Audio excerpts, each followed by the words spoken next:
जय हिंद दोस्तों। लगता है आप बहुत उदास हैं। आपके ऊपर जो बीत रही है उसको आप झेल नहीं पा रहे हैं। लेकिन अब मैं ये कहूँ कि आप बहुत खुश नसीब हैं, क्योंकि 2-3 महीने के अंदर ही आपकी पत्नी ने, आपके माता पिता की बहू ने, आपके बहन और भाइयों की भाभी ने 498A लेकर आप पे केस कर दिया है। लेकिन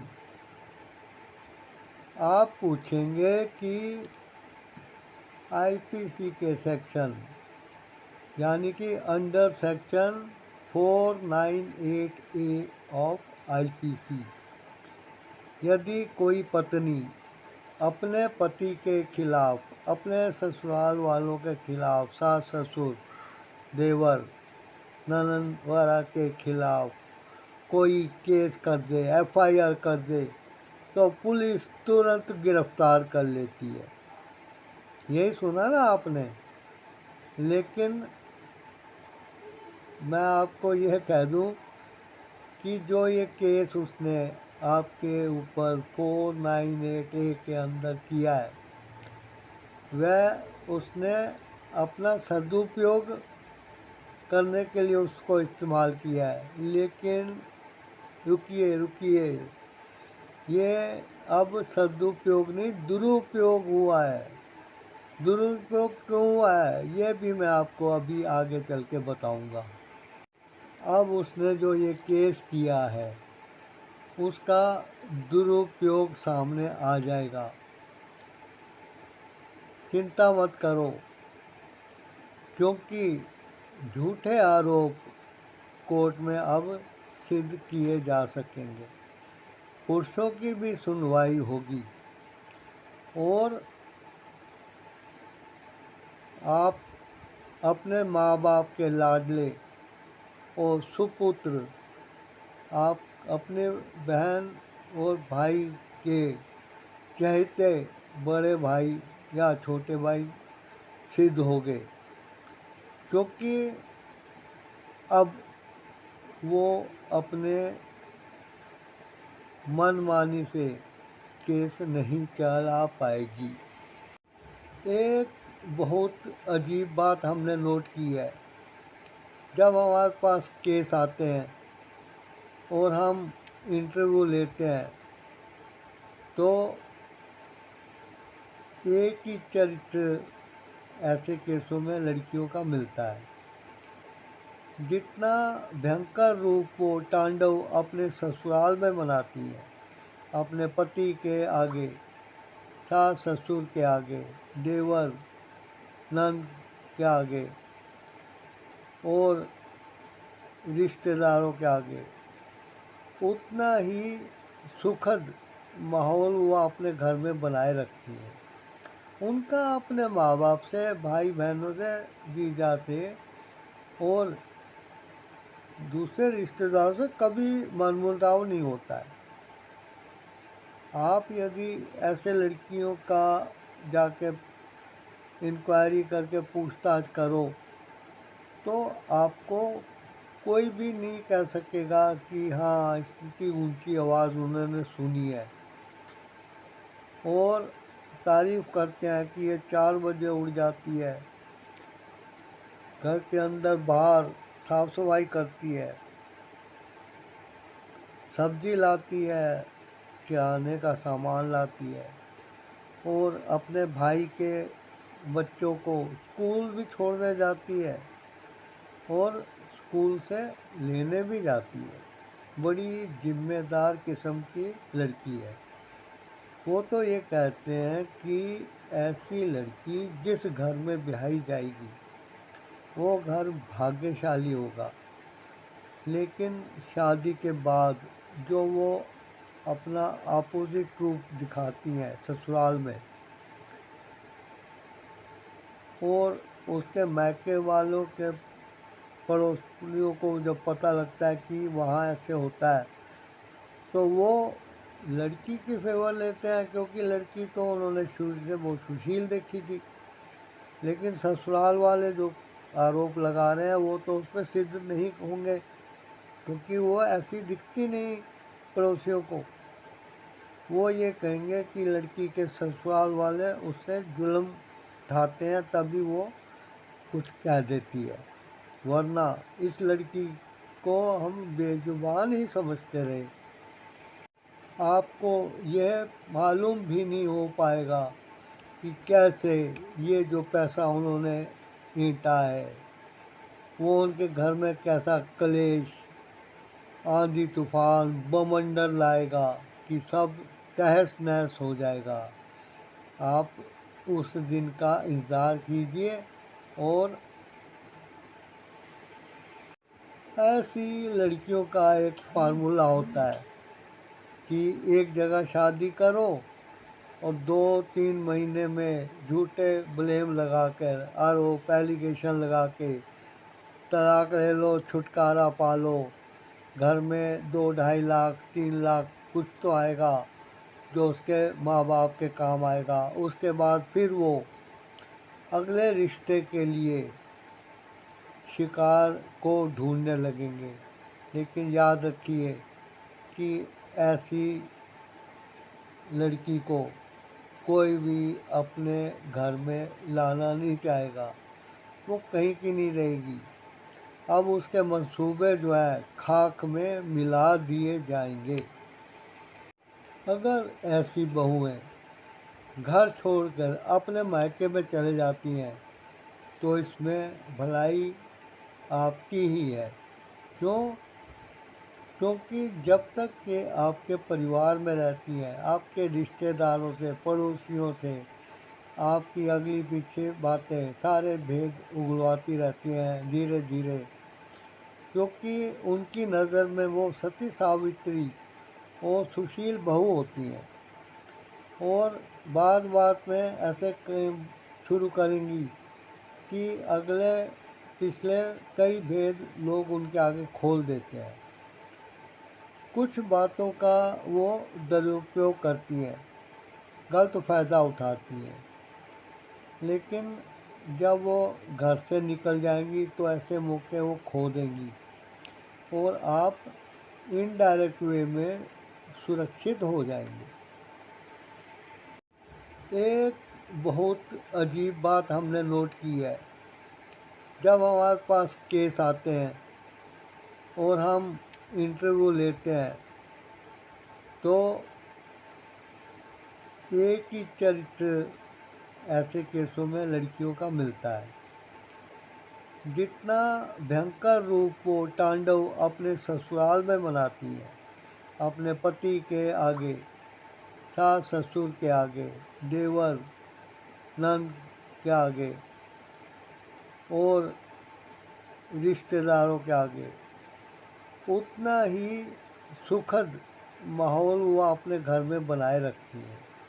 उनका अपने माँ बाप से, भाई बहनों से, जीजा से और दूसरे रिश्तेदारों से कभी मनमुटाव नहीं होता है। आप यदि ऐसे लड़कियों का जाके इंक्वायरी करके पूछताछ करो, तो आपको कोई भी नहीं कह सकेगा कि हाँ इसकी ऊंची आवाज़ उन्होंने सुनी है। और तारीफ़ करते हैं कि ये 4 बजे उठ जाती है, घर के अंदर बाहर साफ सफाई करती है, सब्जी लाती है, किराने का सामान लाती है और अपने भाई के बच्चों को स्कूल भी छोड़ने जाती है और स्कूल से लेने भी जाती है। बड़ी जिम्मेदार किस्म की लड़की है। वो तो ये कहते हैं कि ऐसी लड़की जिस घर में ब्याही जाएगी वो घर भाग्यशाली होगा। लेकिन शादी के बाद जो वो अपना अपोजिट रूप दिखाती हैं ससुराल में, और उसके मायके वालों के पड़ोसियों को जब पता लगता है कि वहाँ ऐसे होता है, तो वो लड़की की फेवर लेते हैं, क्योंकि लड़की तो उन्होंने शुरू से बहुत सुशील देखी थी। लेकिन ससुराल वाले जो आरोप लगा रहे हैं वो तो उस पर सिद्ध नहीं होंगे, क्योंकि वो ऐसी दिखती नहीं पड़ोसियों को। वो ये कहेंगे कि लड़की के ससुराल वाले उससे जुल्म उठाते हैं, तभी वो कुछ कह देती है, वरना इस लड़की को हम बेजुबान ही समझते रहे। मेरी यही हाथ जोड़कर सब लड़कों से रिक्वेस्ट है कि यदि उनकी पत्नी ऐसा करती है तो एक दिन ज़रूर वो लड़कों को अपने माता पिता भाई बहन से अलग करना चाहेगी, लेकिन लड़के समझदार बने। ये एक अलार्म जैसी है, जैसे हवाई जहाज़ के अटैक के टाइम सायरन बजते हैं ना, आपने देखा होगा यूक्रेन वगैरह में, इज़राइल में बजते हैं, ऐसी सिग्नल समझिए, वार्निंग है ये कि संभल जाइए, कुछ ना कुछ उल्टा होने वाला है। अपनी पत्नी की बातों में मत आइए, क्योंकि जो वो शिकायतें आपके माँ बाप के और भाई बहनों के लिए एक करती है, क्या कभी तुमने वैसा होते देखा है? जब लड़की के परिवार वाले और पास पड़ोस वाले रिश्तेदार लड़की का जो रूप बचपन से देखते आए हैं उसी की फेवर करते हैं, उसी की गवाही देते हैं कोर्ट में, तो फिर तुम भी अपने माँ बाप के व्यवहार को याद करो कि क्या उन्होंने कभी तुम्हारे साथ ऐसा किया है? क्या तुम्हारी माँ ने कभी जली हुई रोटियाँ तुम्हें खिलाई? हाँ, बाई चांस कोई रोटी जल भी जाती थी तो अपने लिए अलग रख लेती थी। वो तुम्हारे पिता को भी नहीं देती थी, भाई बहनों को भी नहीं, लेकिन उसको फेंकती भी नहीं थी, क्योंकि घर की गाड़ी कमाई का आटा है। तो इस चीज़ को समझो आप कि वो तुम्हें घर से अलग करके तुम्हें कमज़ोर करना चाहती है। उसके बाद जब तुम्हारी रक्षा के लिए, तुम्हारी बात मनवाने के लिए तुम्हारे साथ कंधे से कंधा मिला के खड़ा रहने वाला कोई उस टाइम मौजूद नहीं होगा, तब वो तुम्हें अकेले समझ के घेरेगी। उसके घर वाले तुम्हारे पास आएंगे और तुम्हें ऐसी गति बना के छोड़ेंगे कि तुम उनके आगे हथियार डाल दोगे, और उनके कहे अनुसार तुम उनको मुआवजा भी दोगे, पैसे भी दोगे, और यदि तुमने कुछ आनाकानी की तो फिर एफआईआर, और एफआईआर के बाद सीधा तुम्हें जेल। लेकिन तुम क्योंकि घर से अलग हो गए, तो तुम्हारे माँ बाप द्वारा पीटे जाने का, भाई बहनों द्वारा पीटे जाने का वो आरोप नहीं लगा सकेगी। इसलिए तुम्हारे माँ बाप बाल बाल बच जाएंगे। ये अच्छा है कि तुम अलग हो गए और आप अकेले फंस रहे हो।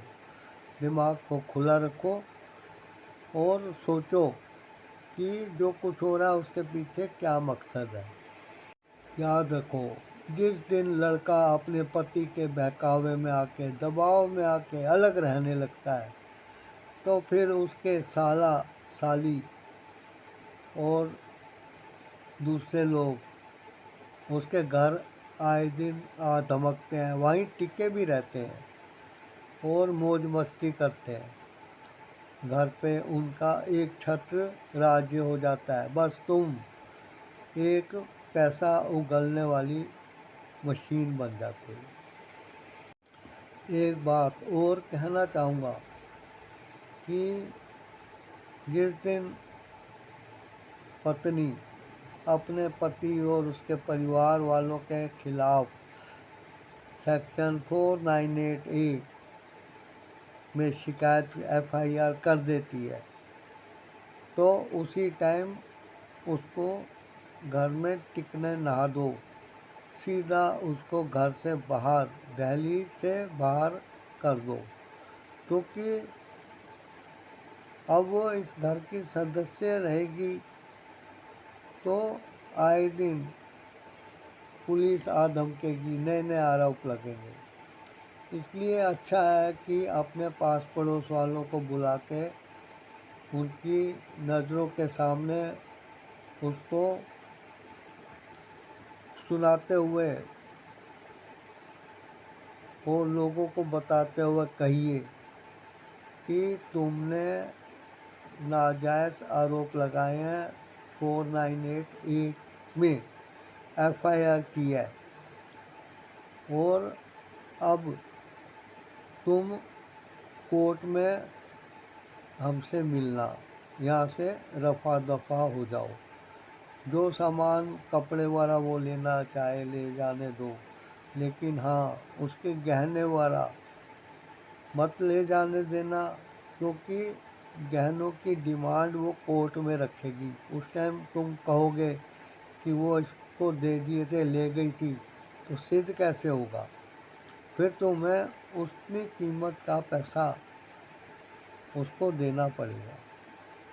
इस चीज़ का ध्यान रखिए, अपनी गवाही पूरी रखिए, डॉक्यूमेंट्स पूरे रखिए, शादी ब्याह के, दहेज के, कोई लिस्ट हो, कोई बिल हो, वो संभाल के आप रखिए ताकि वक्त पर काम आए। और साथियों, मेरी ये सलाह बड़े नेक दिल से दी जा रही है। क्यों? क्योंकि मुझे पता है कि शरीफ आदमी पुलिस के आने पर, इंक्वायरी पर, थाने बुलाए जाने पर, कोर्ट केस होने पर घबरा जाता है, लेकिन तुम घबराना नहीं, क्योंकि जो घबराओगे, आंखें चुराओगे तो तुम्हें चोर समझा जाएगा। हर किसी की आंखों में आंखें डालकर खुद को बेकसूर साबित करने के लिए डटे रहना, अपनी बातें पूरे ताकत के साथ कोर्ट के सामने, पुलिस के आगे रखिएगा और इस चीज़ को सिद्ध करने की कोशिश कीजिएगा कि ये सब आरोप झूठे हैं। वक्त आने पे तुमसे एविडेंस मांगे जाएंगे, डॉक्यूमेंट्री एविडेंस, और तुम इन चीज़ों को दे सकते हो। तुम उसकी मोबाइल की कॉल जो होती है, उसकी रिपोर्ट कि वो किसके साथ कितनी देर कैसे कैसे बात करती थी, कितने बार बात करती थी। हो सकता है उस लिस्ट में पुलिस को ऐसा नंबर भी मिले जो कि उसके किसी पुराने बॉयफ्रेंड का हो, जिसके साथ मिलके वो षड्यंत्र रच रही होगी। आशा करता हूँ इस चीज़ का ध्यान रखेंगे और इस चैनल को सब्सक्राइब ज़रूर कर देंगे, बेल आइकन नोटिफिकेशन भी क्लिक करेंगे और इसको शेयर ज़रूर करना उन लोगों से जिनके संपर्क में आप हैं और वो आपसे सहानुभूति रखते हैं या ऐसे ही केसों में पड़े। जय हिंद।